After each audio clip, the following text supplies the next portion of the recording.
नमस्कार, आप देख रहे हैं न्यूज 18 में हूं आपके साथ मेनका चौधरी। इस बुलेटिन में खबरें उत्तराखंड से। उत्तराखंड में मौसम विज्ञान केंद्र ने 29 जून तक तेज बारिश का अलर्ट जारी किया है। देहरादून, नैनीताल समेत कई जिलों में देर रात से बारिश जारी है। नैनीताल, उधम सिंह नगर, अल्मोड़ा, चंपावत, पिथौरागढ़, उत्तरकाशी, रुद्रप्रयाग, टिहरी, पौड़ी, चमोली में भारी बारिश का अलर्ट है। मौसम विज्ञान केंद्र ने पहाड़ों में सफर करने के दौरान एहतियात बरतने की सलाह दी है।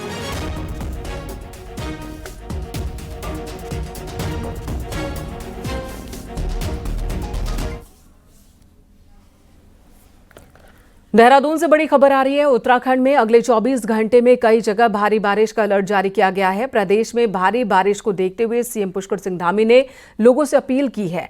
उन्होंने कहा कि जरूरत हो तभी घर से बाहर निकले और जरूरत हो तभी यात्रा करें। प्रशासन के निर्देशों का पालन करें और इसी के साथ आज आयोजित पीसीएस परीक्षा को देखते हुए परीक्षार्थी समय से पहले एग्जाम सेंटर पहुंचे ताकि सुरक्षा और परीक्षा दोनों संभव हो सके।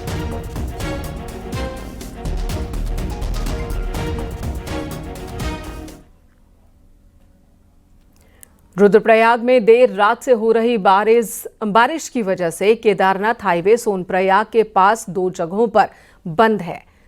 सोनप्रयाग में हनुमान मंदिर के पास आज सुबह पहाड़ी से भारी मात्रा में मलबा आया, बोल्डर आया। गनीमत रही कि वहां कोई हादसा नहीं हुआ, जबकि उनकटिया में भी लगातार पहाड़ी से पत्थर गिर रहे हैं और ऐसे में गाड़ियों की आवाजाही पर फिलहाल रोक लग गई है। हाईवे खोलने का काम चल रहा है। जेसीबी कार्य करती हुई पत्थर पड़े हुए।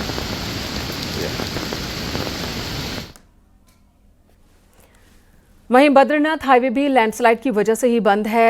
सिरो बगड़ के पास कल देर रात से लगातार बारिश और उसके बाद पहाड़ी से आ रहा मलबा और पत्थर रास्ते में अड़चन खड़ी कर रहा है। हाईवे बंद है, गाड़ियों की आवाजाही रुक गई है, जिसकी वजह से लोगों को परेशानी हो रही है। एनएच विभाग इस हाईवे को खोलने में जुटा हुआ है।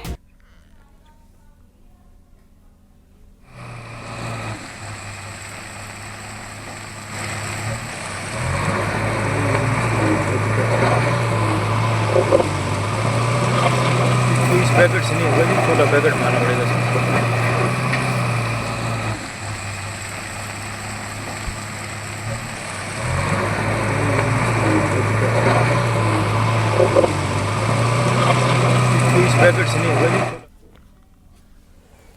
उधर रुद्रप्रयाग में केदारनाथ हाईवे पर भी मुनकटिया के पास लगातार लैंडस्लाइड होने की वजह से शटल सेवाओं का आवागमन पूरी तरह से बंद हो चुका है। श्रद्धालुओं को मुश्किल दौर से जूझना पड़ रहा है, पैदल ही सफर करना पड़ रहा है। ये तस्वीर आज सुबह की है जो इस वक्त आप देख रहे हैं। मुनकटिया स्लाइडिंग जोन है जहां पर लगातार बोल्डर गिरने की वजह से खतरा बढ़ गया है। श्रद्धालु किसी तरह दौड़ लगाकर डेंजर जोन को पार करते दिख रहे हैं।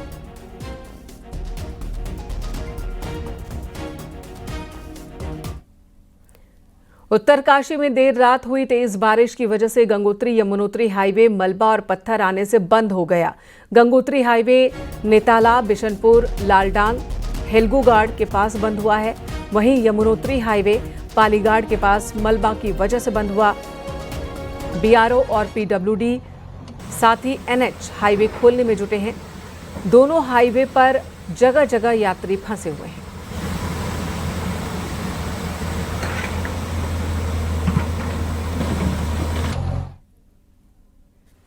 उधर बागेश्वर के कपकोट में भी लगातार बारिश हो रही है और भारी बारिश की वजह से जनजीवन यहां भी अस्त व्यस्त हो गया है। 118 मिलीमीटर बारिश रिकॉर्ड की जा चुकी है।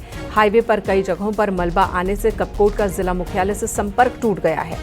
वहीं विधायक सुरेश गड़िया खुद जेसीबी लेकर पहुंच गए, सड़क साफ करने में जुट गए।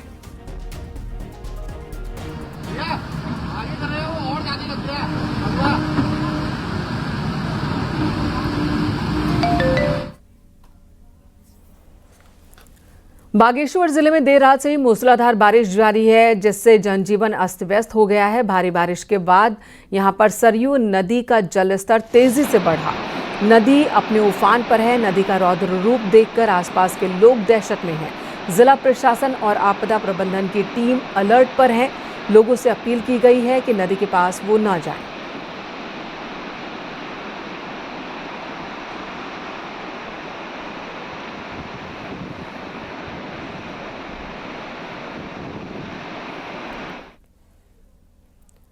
खबर चमोली से। यहां बद्रीनाथ हाईवे पर लामबगड़ नाला उफान पर है, जिससे हाईवे के दोनों तरफ तीर्थयात्री फंस गए हैं। हालांकि बाद में हाईवे को खोला गया, लेकिन फिर भी कई गाड़ियों को अलग अलग जगहों पर रोकना पड़ा है। असल में पहाड़ों पर बारिश के बाद अचानक ही लामबगड़ नाला उफान पर आ गया।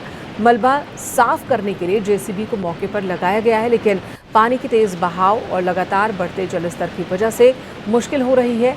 लामबगड़ नाला हर साल बारिश के दिनों में बद्रीनाथ रूट पर लोगों को परेशान करता है और इसका कोई पक्का इलाज नहीं हो पाया। इस बार भी लामबगड़ नाला उफान पर है। बद्रीनाथ यात्री फंस गए हैं। हालांकि फिलहाल रोड को चालू कर दिया गया है।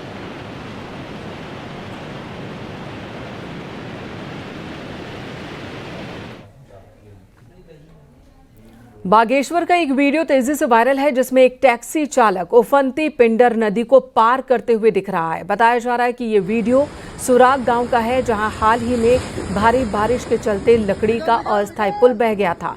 अब पुल न होने से गांव वाले टैक्सी से ही नदी पार करने को मजबूर हैं। इस वीडियो में आप देख सकते हैं कि तेज बहाव के बीच ड्राइवर जान जोखिम में डालकर वाहन को नदी के पार करने में जुटा हुआ है। इससे यहां पर दुर्घटना की आशंका बढ़ गई है।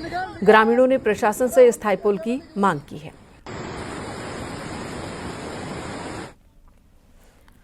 और पहाड़ों पर हो रही लगातार भारी बारिश के बाद उत्तरकाशी में भागीरथी का जलस्तर भी बढ़ गया। वहीं सियूना गांव में भागीरथी नदी में पैदल रास्ता डूब गया है। इस बीच गांव वाले जान जोखिम में डालकर यात्रा कर रहे हैं।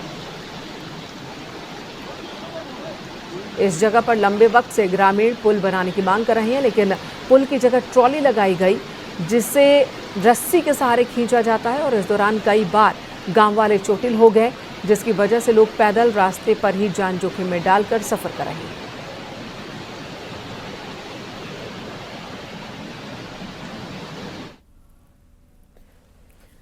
हिमाचल में गुरुवार को प्रकृति ने जो तबाही मचाई, उससे उत्तराखंड भी सहमा हुआ है, जिसके बाद अब उत्तराखंड आपदा प्रबंधन विभाग अपनी तैयारियों को और पुख्ता करने में जुटा है। इसी पर आपको ये रिपोर्ट दिखाते हैं।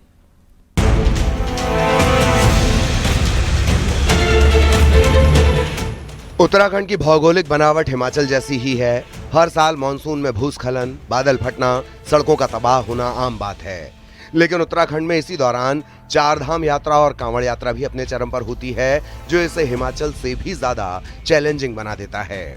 यही वजह है कि आपदा प्रबंधन विभाग अलर्ट मोड पर आ गया है और 30 जून को बाढ़ से निपटने की मॉक ड्रिल भी विभाग कराने जा रहा है।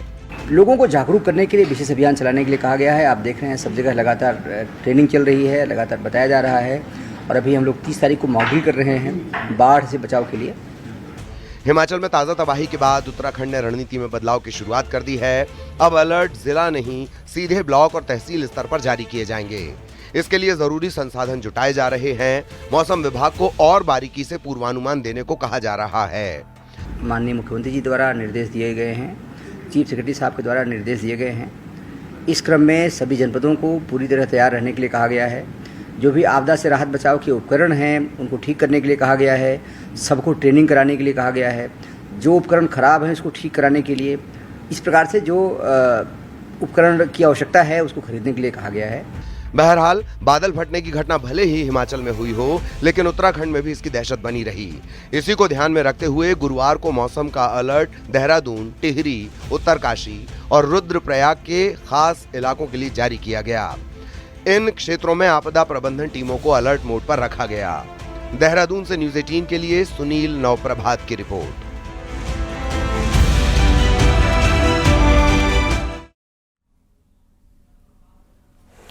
रुद्रप्रयाग बस हादसे में शुक्रवार को एक और लापता तीर्थयात्री का शव मिला। मृतक संजय सोनी राजस्थान के रहने वाले थे। शव को पोस्टमार्टम के लिए भेजा गया। वहीं हादसे में लापता 8 लोगों की अभी भी तलाश जारी है। आपको बता दें, गुरुवार को मिनी बस अलकनंदा नदी में गिर गई थी, जिसमें अब तक 4 लोगों की मौत हो चुकी है। 8 तीर्थयात्री अभी भी लापता हैं। वहीं रुद्रप्रयाग के डीएम ने भी शुक्रवार को हादसे वाली जगह पर जाकर निरीक्षण किया।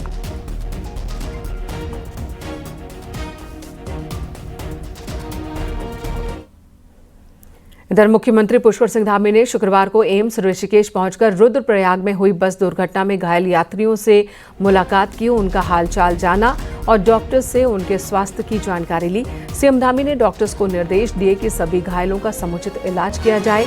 साथ ही घायलों और उनके परिजनों को राज्य सरकार की ओर से हर संभव मदद का भरोसा दिया गया। उन्होंने कहा कि इस दुख की घड़ी में सरकार पीड़ित परिवारों के साथ खड़ी है।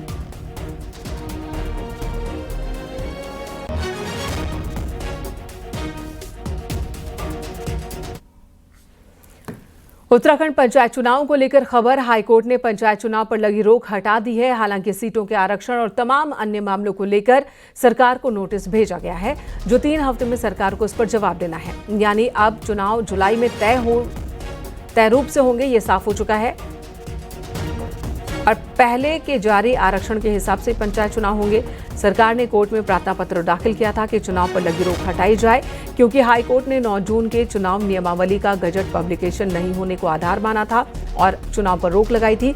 लेकिन 14 जून को इसका गजट नोटिफिकेशन जारी हुआ, जिसकी कॉपी अदालत में पेश भी की गई। वहीं आरक्षण मामले में हाईकोर्ट में सरकार ने कहा कि आरक्षण एकदम ठीक है। अगर आरक्षण का रोस्टर पहले भी जारी किया गया है, तब भी अधिकांश सीटों का आरक्षण बदलाव किया गया है।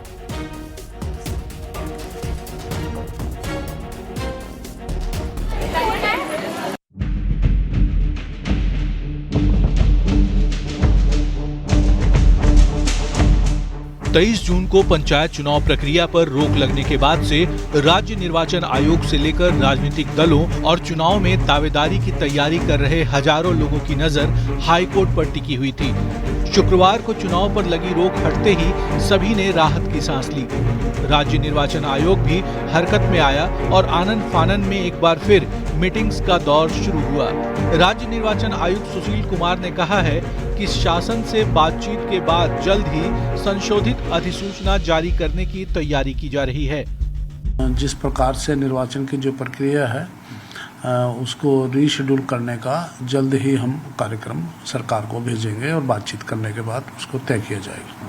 सर, इसका नोटिफिकेशन दोबारा नए सिरे से होगा? ये हमने नोटिफिकेशन पूरा निरस्त नहीं किया था, तो अब एक संशोधित अधिसूचना जारी होगी।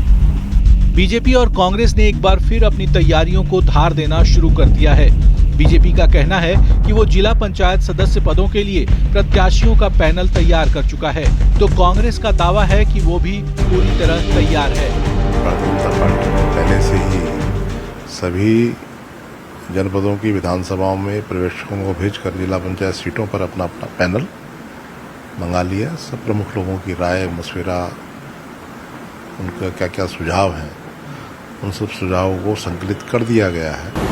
देखिए, माननीय उच्च न्यायालय ने पंचायत चुनाव के बारे में जो आज निर्णय दिया है, कांग्रेस पार्टी उसका स्वागत करती है। हम चुनाव के लिए शुरू से तैयार थे। राज्य निर्वाचन आयोग को चुनाव कराने का राज्य निर्वाचन आयोग कार्यक्रम घोषित करे।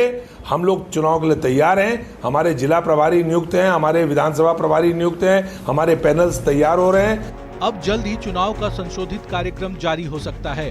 पुराने कार्यक्रम के मुताबिक 28 जून नॉमिनेशन की लास्ट डेट थी, तो 19 जुलाई को मतगणना के बाद परिणाम घोषित होने थे। लेकिन बदले हालात में ये शेड्यूल अब और भी पीछे जा सकता है। देहरादून से न्यूज़ 18 के लिए सुनील नौप्रभात की रिपोर्ट।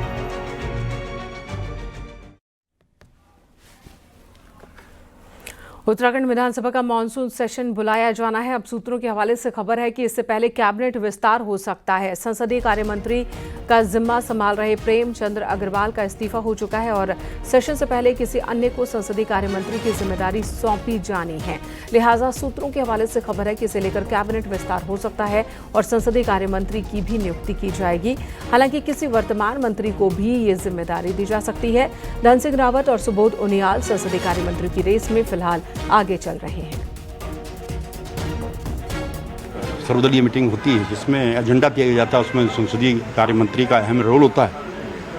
लेकिन जैसा कि मैंने कहा कि माननीय मुख्यमंत्री जी द्वारा जिसको निश्चित किया जाएगा वो इस काम को करेगा। पर इंतजार कीजिए, अभी तो 19 अगस्त के बाद भी होना है,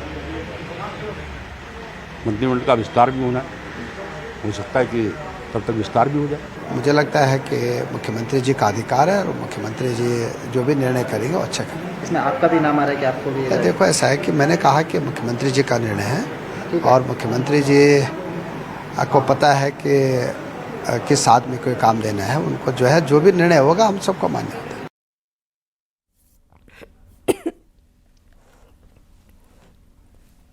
है। बीजेपी प्रदेश अध्यक्ष के लिए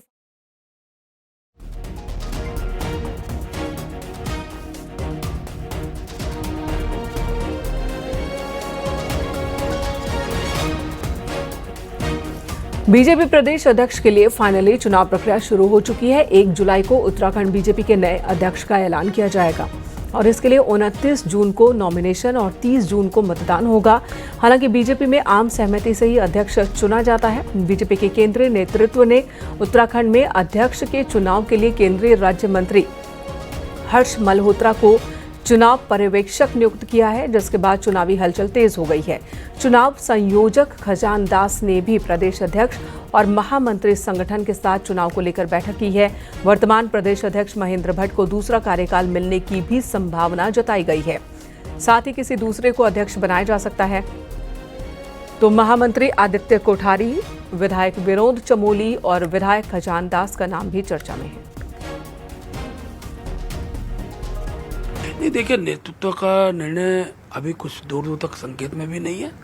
जब विषय निकल कर आता है, जो केंद्रीय पर्यवेक्षक रूप में आएंगे वो चर्चा करेंगे। और क्योंकि जो हमारा तो एक राजनीतिक दल ऐसा है कि जो पूरी तरह निर्वाचन पद्धति को अपनाता है। अभी नामांकन ही शुरू नहीं हुआ है तो किस पर कैसे कह सकता है कि कोई सर्वसम्मति बनेगी। विपरीत मौसम के बाद भी केदारनाथ धाम में श्रद्धालुओं का सैलाब उमड़ रहा है। अब तक 12,91,000 श्रद्धालुओं ने बाबा केदार के दर्शन किए। शुक्रवार को 9,315 श्रद्धालु पहुंचे केदारनाथ धाम।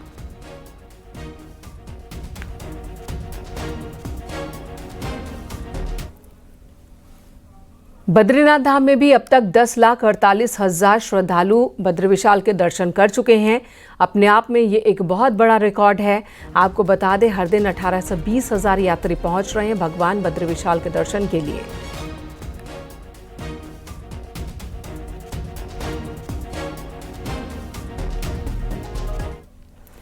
वहीं 11,16,000 से ज्यादा तीर्थयात्रियों ने गंगोत्री और यमुनोत्री धाम में दर्शन पूजन किए। यमुनोत्री धाम में 5,50,000 और गंगोत्री धाम में 5,66,000 से ज्यादा तीर्थयात्री अब तक दर्शन के लिए पहुंच चुके हैं।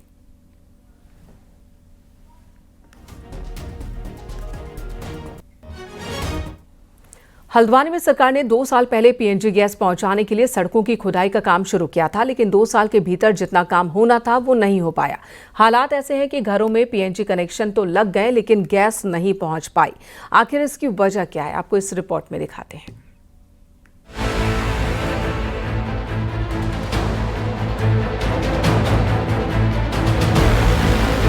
हल्द्वानी की इस आवास विकास कॉलोनी में रहने वाली अंबिका पांडे पिछले 2 साल से हिंदुस्तान पेट्रोलियम की इस पीएनजी गैस का इंतजार कर रही हैं, जिसके लिए उन्होंने पैसे से लेकर कनेक्शन तक की सारी प्रक्रिया पूरी कर ली है।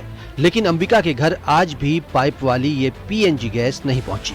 इसी तरह का हाल हल्द्वानी के सैकड़ों घरों का है, जहां पीएनजी गैस कनेक्शन तो लग गए लेकिन गैस नहीं पहुंची। यहां तक कि इन लोगों को ये भी नहीं पता कि आखिर ये गैस कब आएगी।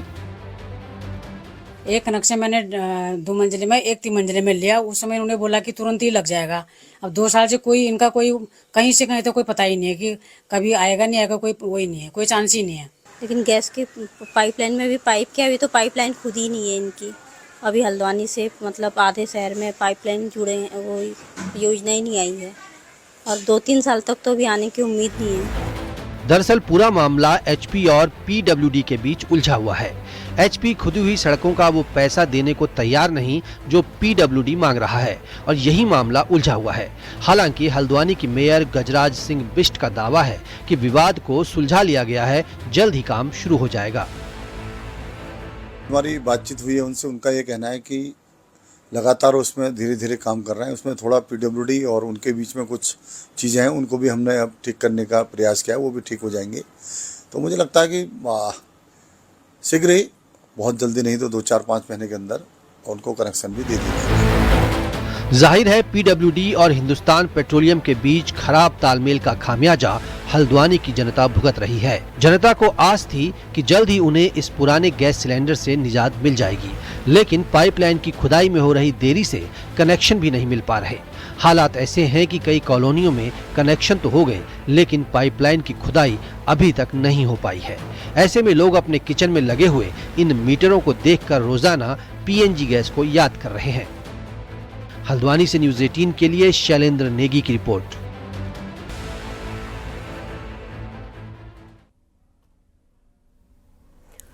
वीकेंड के दौरान लैंसडाउन जाने वाले टूरिस्ट और श्रद्धालुओं की भीड़ को देखते हुए कोटद्वार में पुलिस प्रशासन ने एक बार फिर स्पेशल ट्रैफिक रूट लागू करने का फैसला लिया है।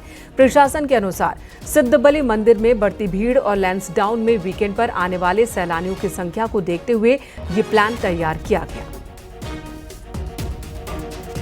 कोटद्वार जो शहर है उसके लिए हमने जो वीकेंड है हमारा शनिवार और रविवार के दिन हम बालासोड़ से और डिग्री कॉलेज रोड पर ट्रैफिक को निकाल लेते हैं और जो यहाँ गिवई सोत आता है और उसके बाद सीधे लैंसडाउन की तरफ को वो चले जाते हैं। लैंसडाउन या पौड़ी उनको जाना होगा तो इससे हमारा जो शहर है वो थोड़ा भीड़ के दबाव से बच जाता है।